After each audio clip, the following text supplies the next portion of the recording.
அன்பு நண்பர்களுக்கு வணக்கம். நான்மணி கடிகை பதிவு நாள் 6 செய்யுள் 4. பிறந்த நல்லியல்பு கொண்டவர்கள் எந்த குடியில் வேண்டுமானாலும் பிறக்கலாம். அதை நம்மால் அறிய முடியாது என்று விளக்குகிற செய்யுள் இந்த செய்யுள்.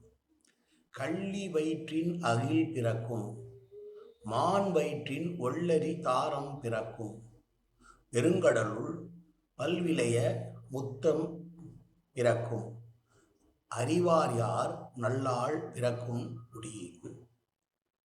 கள்ளிச்செடியிலே அகில் என்கிற வாசனை மிக்க ஒரு பொருள் கிடைக்கிறது. கள்ளிச்செடி தானே என்று நினைத்தால் தவறு. அதே போல மானினுடைய வயிற்றிலே ஒளி பொருந்திய அரிதாரம் பிறக்குமா. மிக்க விலையுடைய முத்துக்கள் எல்லாம் பெரிய கடலுள் கிடைக்கிறது. அப்படித்தான் நல் இயல்பு கொண்டவர்கள் எந்த குடியில் பிறப்பார்கள் என்று யாரால் அறிய முடியும்? எனவே மனிதர்களை ஒரு சமமாக பாவிக்க வேண்டும் என்று சொல்லுகிற செய்யுள்.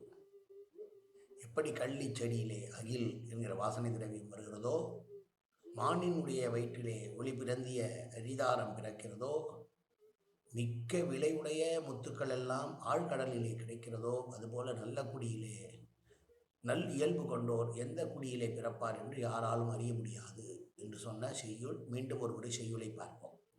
கள்ளி வயிற்றின் அகில் பிறக்கும், மான் வயிற்றின் ஒள்ளரி தாரம் பிறக்கும், பெருங்கடலுள் பல்விளைய முத்தம் பிறக்கும், அறிவார் யார் நல்லாள் பிறக்கும் குடி.